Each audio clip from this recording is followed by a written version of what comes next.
Hello folks and welcome back to the second episode of my second Made in China campaign of Hearts of Iron 4. Before going straight into the video, I have to apologize for having uploaded the introductory video now 3 times. The first time I realized the quality was excessively low, and I immediately removed it, while the second time, one of you kindly pointed out how much I messed with the editing of the video by clipping the text to speech. Now that everything has been fixed, it is about damn time to go to war with Japan. Despite Tier 92's best efforts in the previous 17 months to modernize the nation, everyone felt that China was far from being ready for this upcoming war. Along the northeastern border, Chinese armed forces deployed 89 divisions, backed up by 8 communist militia units, and, very surprisingly, opposed by only 27 Japanese and 3 Manchurian divisions. Why did the AI fail to assemble enough troops for a quick and painless breakthrough remains an unsolved mystery. The interesting aspect is that Japanese forces were led by General Kisuke Fuji, who has been director of the Army Field Artillery School and commander of the 4th Field Heavy Artillery Brigade, a man who knew how to shell and dismantle even the strongest of the fortifications. Chinese forces were well dug in behind the Yangding River, behind a primitive network of reinforced bunkers and in-depth fortifications which culminated in a 3-layered defensive line in and around Beijing.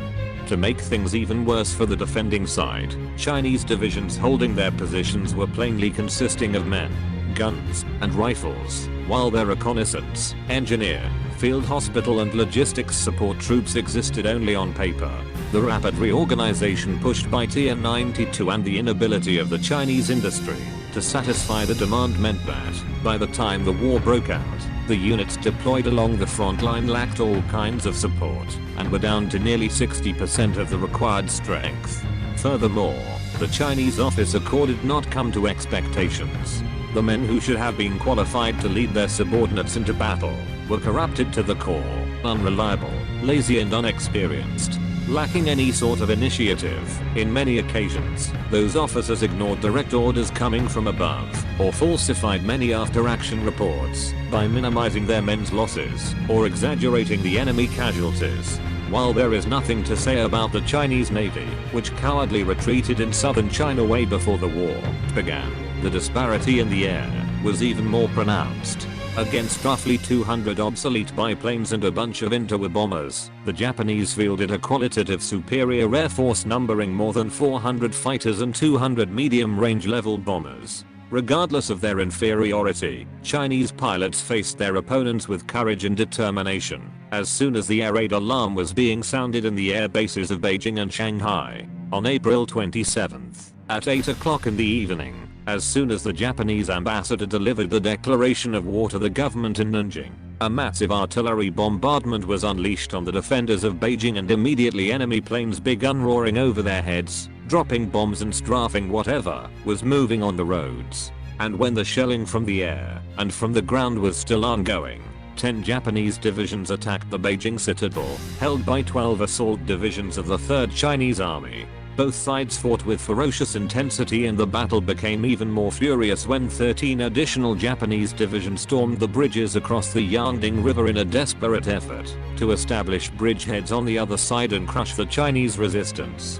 Japanese troops launched probing attacks along the whole front line in an effort to identify a weak spot in the enemy lines and overcome the defenders' resistance. Against all the odds, however, Chinese troops did not retreat under that hailstorm of fire, but firmly held their positions, or died in doing so. Precisely 12 hours later, at 8 o'clock of April 28th, also Japan's puppet state of Manchukuo declared war against nationalist China.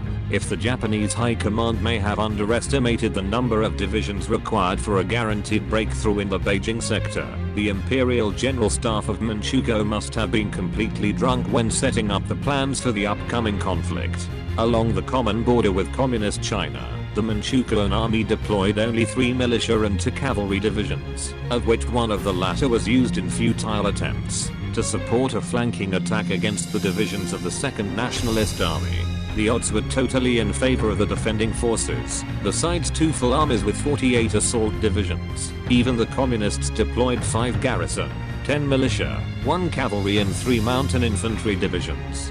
In other words, The attackers were already outnumbered almost 13,6 to 1.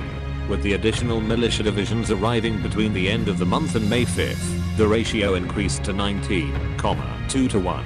Furthermore, between April 29th and May 9th, the other Chinese warlords expressed their will to join the United Front and even subordinated their troops to the leadership of Chiang Kai-shek's Field Adjutant Field Marshal Tian-92. On May 5th, Communist China joined the war against Japan and Manchukuo, and already the following day Communist militiamen stormed the lightly held Manchukuo positions. While the northernmost attack was repulsed with heavy losses, in the southern sector Chinese troops overwhelmed the defenders, and within 4 days they established a bridgehead within the enemy territory. Exploiting the favorable momentum, troops of the nationalist 7th Army stormed Japanese positions south of the Yangding River and west of Beijing, forcing the enemy into disarray and wiping out a dangerous salient that arose as a consequence of the unexpected outcome of the northern battles.